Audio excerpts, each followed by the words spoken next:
Welcome back to our YouTube channel. ಇವತ್ತು ಏನ್ ಮಾಡ್ತಾ ಇದೀವಿ ಅಮ್ಮ? ಕಾಯಿ ಒಬ್ಬಟ್ಟು ಮಾಡ್ತಾ ಇದ್ವಿ. ಇದಕ್ಕೆ ಬೇಕಾಗಿರೋ ಪದಾರ್ಥಗಳು 2 ದೊಡ್ಡ ದೊಡ್ಡ ತೆಂಗಿನಕಾಯಿ ತಗೊಂಡಿದ್ದೀನಿ, ಮತ್ತೆ 1 kg ಮೈದಾ ಹಿಟ್ಟು, 1/4 kg ಅಷ್ಟು ಬೆಲ್ಲ, 4 ಸ್ಪೂನ್ ಅಷ್ಟು ಅಕ್ಕಿ ನೆನೆಸಿ ಇಟ್ಕೊಂಡಿದ್ದೀನಿ, 5-6 ಏಲಕ್ಕಿ, ಸ್ವಲ್ಪ ಗಸಗಸೆ. ಈಗ ನೋಡಿ 1 ಬೌಲ್ ತಗೊಂಡಿದ್ದೀನಿ. ಇದಕ್ಕೆ ಒಂದೇ 1 ಚಿಟಿಕೆ ಆಗಷ್ಟು ಉಪ್ಪು ಹಾಕೋಬೇಕು. ನೀವು ಸಿಹಿ ಪದಾರ್ಥ ಮಾಡ್ಬೇಕಾದ್ರೂ 1 ಚಿಟಿಕೆ ಅಷ್ಟು ಉಪ್ಪು ಹಾಕೊಳ್ಳಬೇಕು.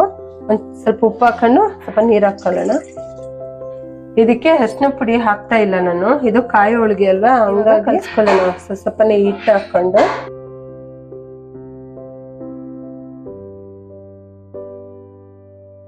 ನೋಡಿ ಸ್ವಲ್ಪನೇ ನೀರ್ ಹಾಕೊಂಡು ಸ್ವಲ್ಪ ಹದಕ್ಕೆ ಕಲ್ಸ್ಕೊಳ್ಳೋಣ. ಚಪಾತಿ ಹಿಟ್ಟು ತರ ಬೇಡ, ಸ್ವಲ್ಪ ತೆಳ್ಳಗೆ ಕಲ್ಸ್ಕೊಳ್ಳೋಣ. ಅತಿ ತೀರನು ಬೇಡ, ಒಬ್ಬಟ್ಟು ತಟ್ಟೋ ತರ ಇರ್ಬೇಕು. ನೋಡಿ ಕಾಯಿ ಹೋಳಿಗೆ ಇದು 1 ವಾರ ಇಟ್ಟು ಏನೋ ಆಗಲ್ಲ. ಬೇಕಾದ್ರೆ ನೀವು ಪಾಕ ತೆಗ್ದಿಟ್ಕೊಂಡು ಯಾವಾಗ ಬೇಕೋ ಅವಾಗ ಹಿಟ್ಟು ಕಲ್ಸಿ ಇಟ್ಕೊಂಡು ನೀವು ತಟ್ಕೋಬಹುದು. ಮತ್ತೆ ಇದೇನ್ ಗೊತ್ತಾ, ಒಬ್ಬಟ್ಟು ನಾವು ಪಾಕ ಎಲ್ಲ ತೆಗಿಯೋಷ್ಟೊತ್ತಿಗೆ ಅದು ಫಸ್ಟೇನೆ ಮೈದಾ ಹಿಟ್ಟು ಕಲ್ಸಿ ಇಟ್ಕೋಬೇಕು. 1-2 ಅವರ್ ಆದ್ರೂ ನೆನಿಬೇಕಿದು, ಒಂದ್ ಸ್ವಲ್ಪ ಚೆನ್ನಾಗಿ ನೆನಿಬೇಕು. ಎಣ್ಣೆ ಹಾಕಿ ಕಲ್ಸಿ ಇಟ್ಬಿಟ್ರೆ ನಾವು ಪಾಕ ಎಲ್ಲ ತೆಗ್ದು ರೆಡಿ ಮಾಡ್ಕೊಳ್ಳೋಷ್ಟೊತ್ತಿಗೆ ಮೈದಾ ಹಿಟ್ಟು ಚೆನ್ನಾಗಿ ನೆನೆಯುತ್ತೆ.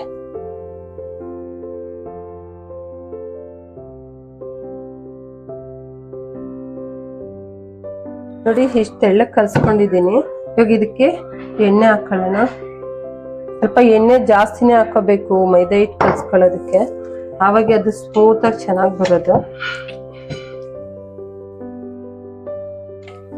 ಇದು ಚೆನ್ನಾಗಿ ಮಿದ್ಕೋಬೇಕು ಎಣ್ಣೆ ಹಾಕೊಂಡು, ಅವಾಗ ಅದು ಹದಕ್ಕೆ ಬರೋದು ಚೆನ್ನಾಗಿ. ಇನ್ನೂ ಸ್ವಲ್ಪ ಎಣ್ಣೆ ಹಾಕೊಳ್ಳೋಣ.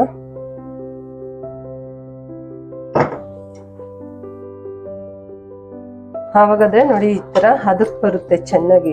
ನೋಡಿ ಇಷ್ಟು ತೆಳ್ಳಕ್ಕಿರ್ಬೇಕು. ಅದು ಇನ್ನೂ ಚೆನ್ನಾಗಿ ನೆಂದ್ರೆ ಕೈಗೆ ಅಂಟ್ಕೊಳ್ಳಲ್ಲ, ಅಷ್ಟು ಚೆನ್ನಾಗಿ ಬರುತ್ತೆ. ಸ್ವಲ್ಪ ಚೆನ್ನಾಗಿ ಈ ತರ ಮಿದ್ಕೋಬೇಕು.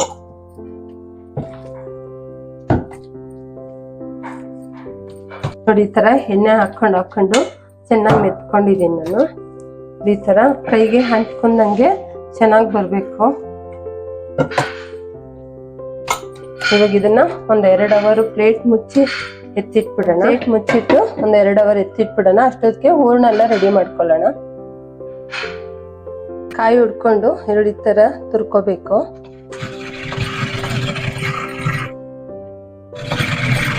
ಎಲ್ಲ ಕಾಯಿನ ನೋಡಿ ಈ ತರ ನುಣ್ಣಕ್ಕೆ ತುರ್ಕೋಬೇಕು. ಇದನ್ನ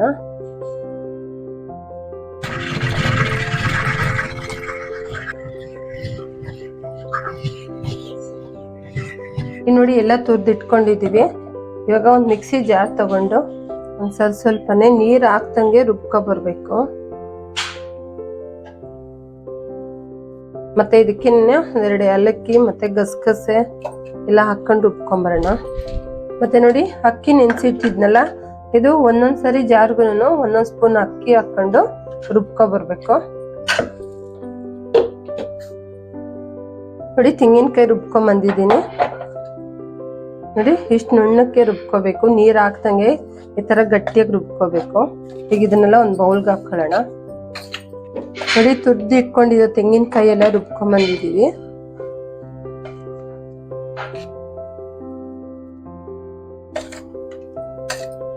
ನೋಡಿ ಕಾಯಿ ಎಲ್ಲ ನೀಟಾಗಿ ರುಬ್ಬಿಟ್ಕೊಂಡ್ ಬಂದಿದೀವಿ. ನೋಡಿ ಈ ತರ ಚೆನ್ನಾಗಿ ಉಂಡೆಗೆ ಬರ್ಬೇಕು, ಈ ತರ ರುಬ್ಕೋಬೇಕು. ತರ್ತರಿ ಇದ್ರೆ ತಟ್ಟಾಗ ಚೆನ್ನಾಗಿರಲ್ಲ, ಈ ತರ ನುಣ್ಣಕ್ಕೆ ರುಬ್ಕೋಬೇಕು. ಈಗ ಬೆಲ್ಲ ಚಚ್ಕೊಳ್ಳೋಣ. ಈಗ ನೋಡಿ ಬೆಲ್ಲನೆಲ್ಲ ಜಜ್ಕೊಳ್ಳೋಣ. ಈ ತರ ಸ್ವಲ್ಪ ನುಣ್ಣಕ್ಕೆ ಚಚ್ಕೊಳ್ಳೋಣ.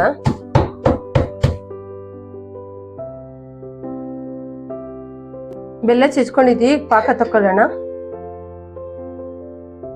ಈಗ ನೋಡಿ ಸ್ಟವ್ ಹಚ್ಕೊಂಡು ಒಂದು ಪಾನ್ ಇಟ್ಕೊಳ್ಳೋಣ. ಈಗ ನೋಡಿ ಒಂದ್ ಸ್ವಲ್ಪ ನೀರ್ ಹಾಕೊಳ್ಳೋಣ, ಜಾಸ್ತಿ ಬೇಡ. ಪಾಕಕ್ಕೆ ಎಷ್ಟು ಬೇಕೋ ಅಷ್ಟು, 1 ಲೋಟದಾಗೆ, ಒಂದು ಚಿಕ್ಕ ಲೋಟದಾಗೆ 1/4 ಭಾಗ ಅಷ್ಟು. ಈಗ ಬೆಲ್ಲ ಎಲ್ಲ ಇದಕ್ಕೆ ಹಾಕೊಳ್ಳೋಣ.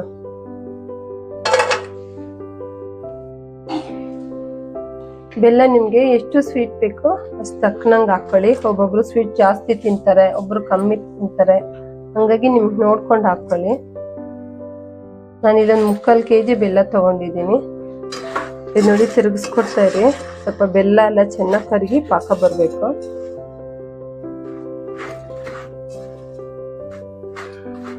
ಇದು ನೋಡಿ ಚೆನ್ನಾಗಿ ಕರಗ್ತಾ ಇದೆ ಬೆಲ್ಲ ಎಲ್ಲ. ನಾನು ಇದೇ ತರ ಚೆನ್ನಾಗಿ ಕರಗಬೇಕು. ಹಿಂಗೆ ಕೈ ಆಡಿಸ್ತಾ ಇರಿ. ನೋಡಿ ಈ ತರ ತಿರುಗಿಸ್ಕೊಡ್ತಾನೆ ಇರ್ಬೇಕು, ಇಲ್ಲಾಂದ್ರೆ ತಲ ಹೊತ್ಬಿಡುತ್ತೆ ಬೆಲ್ಲ. ಚೆನ್ನಾಗಿ ಕರಗಿ ಪಾಕ ಬರ್ಬೇಕು. ಅದು ಅಲ್ಲಿವರೆಗೂ ಈ ತರ ತಿರುಗಿಸ್ತಾನೆ ಇರಿ. ನೋಡಿ ಚೆನ್ನಾಗಿ ಕುದ್ದಿದೆ, ಪಾಕ ಬಂದಿದೆ. ಈಗ ಪಾಕ ಬಂದಿದೆ ಇಲ್ವಾ ಅಂತ ಗೊತ್ತಾಗೋದಕ್ಕೆ ಈ ತರ ಬೌಲಲ್ಲಿ ನೀರ್ ಇಟ್ಕೊಳ್ಳಿ. ಇದಕ್ಕೊಂದ್ ಸ್ವಲ್ಪ ಹಾಕಬೇಕು. ಮತ್ತೆ ಬಿಸಿ ಪಾಕ ಅಂತೂ ಮುಟ್ಲೇಬೇಡಿ. ನೋಡಿ ಈ ತರ ಉಂಡೆಗೆ ಬರ್ಬೇಕು, ಅವಾಗ ಚೆನ್ನಾಗಿ ಪಾಕ ಬಂದಿದೆ ಅಂತ ಗೊತ್ತಾಗುತ್ತೆ. ಇದೆಲ್ಲ ಚೆನ್ನಾಗಿ ಪಾಕ ಬಂದಿದೆಯಲ್ಲ, ಲೋ ಫ್ಲೇಮ್ ಇಟ್ಕೊಂಡು ತೆಂಗಿನಕಾಯಿ ಸ್ವಲ್ಪನೇ ಹಾಕೊಂಡು ಇದನ್ನ ತಿರುಗಿಸ್ಕೊಡೋಣ. ಇದನ್ನೆಲ್ಲ ಸ್ವಲ್ಪ ಚೆನ್ನಾಗಿ ಹಿಂಗೆ ತಿರುಗಿಸ್ಕೊಡೋಣ.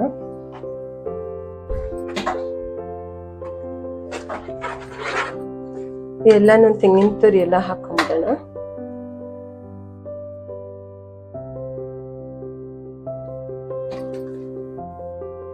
ಇದನ್ನ ನೋಡಿ ಚೆನ್ನಾಗಿ ಹಿಂಗೆ ತಿರುಗಿಸ್ಕೊಡ್ತಾ ಇರ್ಬೇಕು.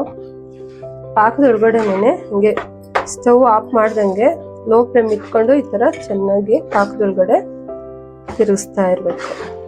ಇದು ನೋಡಿ ತೆಂಗಿನಕಾಯಿ ಎಲ್ಲ ಚೆನ್ನಾಗಿ ಪಾಕದಲ್ಲೇ ಚೆನ್ನಾಗಿ ಬೇಯಬೇಕು. ತಿರುಗಿಸ್ಕೊಡ್ತಾನೆ ಇರಿ, ಹಾರದ್ಮೇಲೆ ಚೆನ್ನಾಗಿ ಗಟ್ಟಿ ಆಗುತ್ತೆ ಇದು.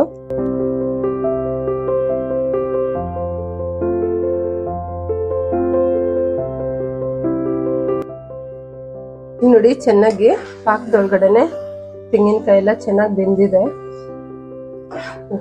ನೋಡಿ ಹದವಾಗಿದೆ ಇವಾಗ ಪಾಕ.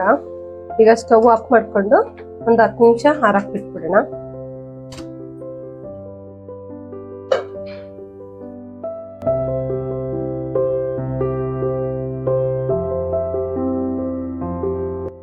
ನೋಡಿ ಸ್ಟವ್ ಹಚ್ಕೊಂಡು ತವ ಇಟ್ಕೊಳ್ಳೋಣ ಒಂದು. ನೋಡಿ ಇದು ಮೈದಾ ಹಿಟ್ಟು ಚೆನ್ನಾಗಿ ಕಲಸಿಟ್ಟಿದ್ದು ಒಂದು 2 ಅವರ್ ಆಗಿತ್ತು. ಚೆನ್ನಾಗಿ ನೆಂದಿದೆ ಇವಾಗ. ನೋಡಿ ಈ ತರ ಇರ್ಬೇಕು. ಮತ್ತೆ ಇದು ನೋಡಿ ಪಾಕ ಎತ್ತಿಟ್ಕೊಂಡಿರೋದೆ ನೋಡಿ ಈ ತರ ನೀಟಾಗಿ ಉಂಡೆಗೆ ಬರ್ಬೇಕು. ಇಷ್ಟು ತೆಳ್ಳಕ್ಕೆ ಇರ್ಬೇಕು. ನೋಡಿ ಪಾಕ ಇಷ್ಟು ಚೆನ್ನಾಗಿ ಬಂದಿದೆ. ಈಗ ಒಬ್ಬಟ್ಟು ತಟ್ಕೊಳ್ಳೋಣ. ನೋಡಿ ಬಟರ್ ಪೇಪರ್ಗೆ ಒಂದ್ ಸ್ವಲ್ಪ ಆಯಿಲ್ ಸ್ಪ್ರೆಡ್ ಮಾಡ್ಕೊಳ್ಳೋಣ. ಈ ತರ ಆಯಿಲ್ ಸ್ಪ್ರೆಡ್ ಮಾಡ್ಕೊಳ್ಳೋದ್ರಿಂದ ಅಂಟ್ಕೊಳ್ಳಲ್ಲ, ಮೈದಾ ಹಿಟ್ಟು ನೀಟಾಗಿ ಬರುತ್ತೆ. ಇವಾಗ ಇದು ಇಷ್ಟಿಷ್ಟೇ ಉಂಡೆ ತಗೊಳ್ಳೋಣ. ನೋಡಿ ಇಷ್ಟಿಷ್ಟು ಉಂಡೆ ತಗೊಳ್ಳೋಣ.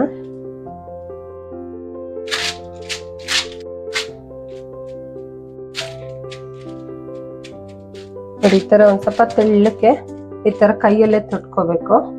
ಮತ್ತೆ ಇಷ್ಟಿಷ್ಟಪ್ಪ ಉಂಡೆನ್ ಮಾಡ್ಕೊಂಡು ಹೂರ್ಣನ ಇದ್ರೊಳಗಡೆ ಇಟ್ಕೊಳ್ಳೋಣ. ಈ ತರ ಕ್ಲೋಸ್ ಮಾಡ್ಕೊಂಡು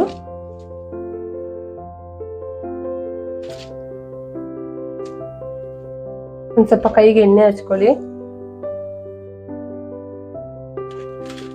ಈಗ ಈ ಕಡೆ ಎಕ್ಸ್ಟ್ರಾ ಇರುತ್ತಲ್ಲ ಬಟರ್ ಪೇಪರು, ಅದು ಈ ತರ ಕ್ಲೋಸ್ ಮಾಡ್ಕೊಂಡು ಈ ತರ ತೆಳ್ಳಕ್ಕೆ ತಟ್ಕೋಬೇಕು.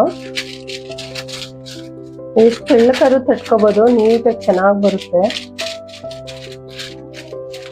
ಇದಕ್ಕೊಂದ್ ಸ್ವಲ್ಪ ಆಯಿಲ್ ಸ್ಪ್ರೇ ಮಾಡ್ಕೊಳ್ಳೋಣ. ಇದು ಕಟ್ಟಿರೋದು ಒಬ್ಬಟ್ಟನ್ನ ಹಾಕೊಳ್ಳೋಣ.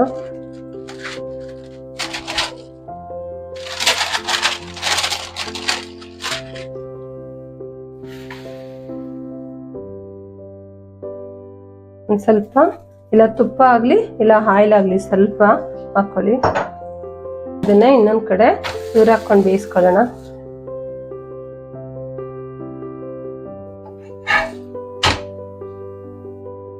ನೋಡಿ ಎರಡು ಕಡೆನೂ ಚೆನ್ನಾಗಿ ಬೇಯಿಸ್ಕೋಬೇಕು ಸುತ್ತನು.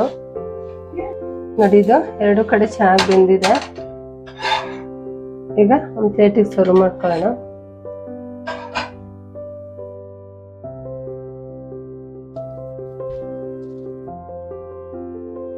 ಕಾಯಿ ಹೋಳಿಗೆ ನೀವು ಎಷ್ಟು ದಿವಸ ಬೇಕಾದ್ರೂ ಇಟ್ಕೊಂಡು ತಿನ್ಬೋದು. ಬೇಳೆ ಒಬ್ಬಟ್ಟಾದ್ರೆ ಒಂದ್ 2-3 ದಿವಸ ಇರುತ್ತೆ ಅಷ್ಟೇನೆ. ಈಗ ಇನ್ನೊಂದು ಹಂಗೆ ಹಾಕೊಳ್ಳೋಣ.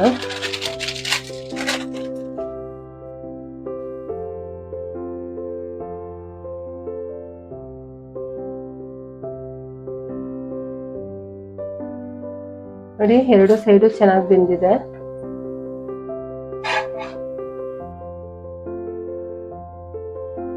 ಬಿಸಿ ಬಿಸಿ ಕಾಯಿ ಒಬ್ಬಟ್ಟು ರೆಡಿ ಆಗಿದೆ.